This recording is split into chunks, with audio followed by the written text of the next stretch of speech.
కూటమి ప్రభుత్వం మేల్కొని ప్రజలకు వైద్య సేవలు అందించాలని విజయనగరం జిల్లా వైసీపీ అధ్యక్షుడు మజ్జి శ్రీనివాసరావు అన్నారు.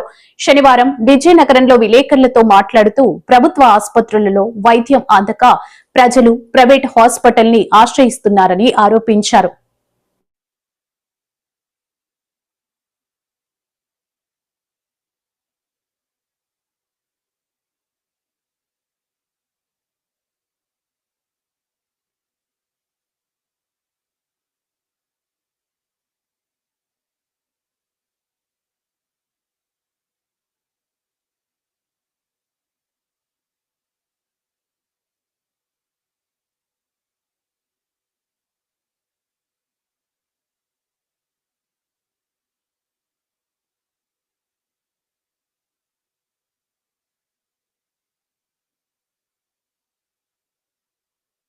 సుమారుగా 10 సంఖ్యలో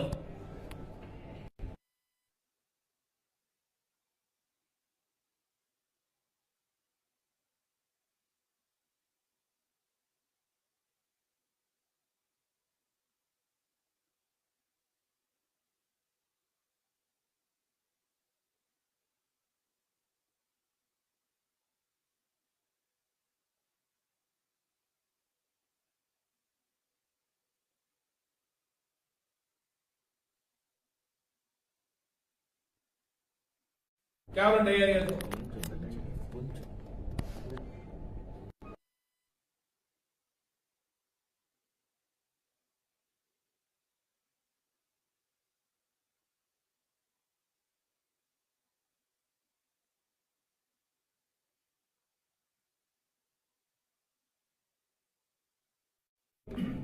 ఒక భరోసా దొరకడం. మరి ఇటీవల కాలంగా నిన్న మొన్నటి రోజుల్లో మీ అందరికీ తెలుసు, కురుపాం గిరిజనాశ్రమ పాఠశాలలో కేవలం నీరు కలుషితమై 4 ప్రాణాలు కోల్పోయారు. సుమారు 200 పై మంది చిలికైన బాలికలు ఆ రోజు విజయనగరం కేజీహెచ్కి తరలించాం, విశాఖపట్నం కేజీహెచ్కి తరలించాం. సాక్షాత్తు ఆనాడు ప్రధాన ప్రతిపక్ష పార్టీ మాజీ ముఖ్యమంత్రి జగన్మోహన్ రెడ్డి గారు స్వయంగా పర్యవేక్షించారు కేజీహెచ్కి వచ్చి. దీని మీద ఎస్టీ కమిషన్ ఫిర్యాదు చేశాం, హ్యూమన్ రైట్ కమిషన్ ఫిర్యాదు చేశాం. కానీ ఈ ప్రభుత్వం చలనం లేదు. మళ్ళీ ఇప్పుడు సుమారు 5 పిల్లలు బాలికలు డయేరియాతో పార్థిపురం ఏరియా హాస్పిటల్లో జాయిన్ అయ్యే పరిస్థితి. ఇంకా కొంతమంది విద్యార్థులు ఇంకా అస్వస్థకు గురయ్యారు. మరి ఇటీవల కాలంగా శ్రీకాకుళంలో చూసాం. శ్రీకాకుళంలో డయేరియాతో కొన్ని మరణాలు సంభవించాయి. అక్కడ చూసిన అంటే ఈ రాష్ట్రంలో ఎక్కడా కూడా సంఘటనలు సంభవించిన తర్వాత ప్రభుత్వం చర్యలు ఎక్కడా కూడా కనపడాలి. ప్రభుత్వ యంత్రాంగం పూర్తిగా నిర్వీర్యం అయిపోయింది.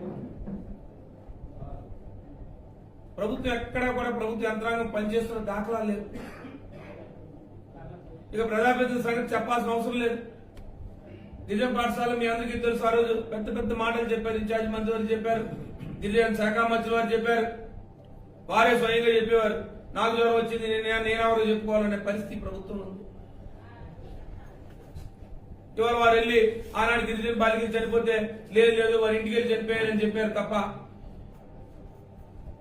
కనీసం ఆ మరణాల పట్ల ఎక్కడ ప్రభుత్వం లాగుకునే పరిస్థితి కూడా చేయలేదు. ఒక ప్రధాన ప్రతిపక్షంగా మా బాధ్యతగా ఆ రోజు కుటుంబాలు ఆర్థికంగా ఆదుకున్నాం. లేదు గొర్రెలో జరిగిన ప్రాణాలను ఆర్థికంగా ఆదుకున్నాం. ఈ ప్రభుత్వాన్ని డిమాండ్ చేశాం.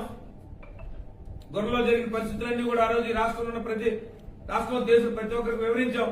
ఈ రాష్ట్ర ఆరోగ్య పరిస్థితులు ఎలా ఉన్నాయని చెప్పి. ఆరోగ్య వ్యవస్థ నిర్వీర్యం చేశారు. సామాన్యులు కానీ పేదవాడు కానీ ఇవాళ ప్రాణాలు కాపాడుకునే పరిస్థితి ఉంది. ఎక్కడికక్కడ ప్రైమరీ హెల్త్ సెంటర్లు ఆరోగ్య వ్యవస్థ నిర్వీర్యం అయిపోయింది. డాక్టర్లు లేరు, మందులు లేవు.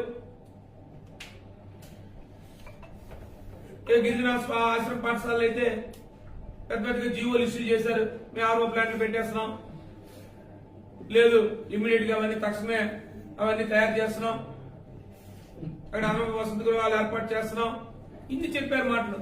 మళ్ళీ నేను రోజు జరిగింది ఏంటి, మళ్ళీ కలుసు నీరు. ఏదైతే కలుసు నీరు తాగి ఆ రోజు వచ్చి కలరా వచ్చి, ఆ రోజు వచ్చి జాండిస్ వచ్చి ప్రాణాలు కోల్పోయారు. అనేక మంది ప్రాణాలు ఆ రోజు పిల్లలు, పసిపిల్లల ప్రాణాలు కాళ్ళలో కలిసిపోయి, ప్రభుత్వం కానీ ప్రజాప్రతినిధి కానీ గురించి శాఖ మంత్రులు వారు ఏం చేస్తున్నారు? కనీసం ఎక్కడ వాకప్ చేసిన పరిస్థితులు లేవు. కనీసం అధికారులు అక్కడికి వెళ్లి పరిశీలించిన పరిస్థితులు లేవు. ఇటీవల కాలంగానే పిల్లలు చనిపోయారు. సుమారు వందలాది పిల్లలకు వచ్చి అస్వస్థకు గురై సుమారు 15 రోజుల నుంచి 20 రోజుల వరకు సుమారు వాళ్ళ హాస్పిటల్లో ఉన్నారు. మేము అలాంటి స్వయంగా బాధ్యతగా వెళ్లి ఆ బాధ్యతలు పరామర్శ చేసి వారికి అండగా ఉంటూ ఈ ప్రభుత్వం డిమాండ్ చేశాం. అయినా ఈ ప్రభుత్వం ఎక్కడ మార్పు కనపడలే. మళ్ళీ ఇదే పరిస్థితి. సరిగా ఒక ప్రభుత్వం, మీరు చెప్పే మంచి ప్రభుత్వం, కనీసం ఆ పిల్లలు తాగడానికి మంచి నీరు అందించే పరిస్థితి కూడా ఈ ప్రభుత్వం లేదు. మీరు చేసేది ఏదైనా కార్యక్రమం ఉందంటే నెలకు ఒక రోజు వస్తారు, ఓ పెన్షన్ ఇస్తారు. ఈ రాష్ట్రంలో అన్ని కార్యక్రమాలు చేశామని మేము ఇచ్చిన హామీలను అమలుపరిచామని చెప్తారు. మీకున్న మీడియా ద్వారా, టీవీ ఛానల్ ద్వారా అనేక మాటలు చెప్తారు.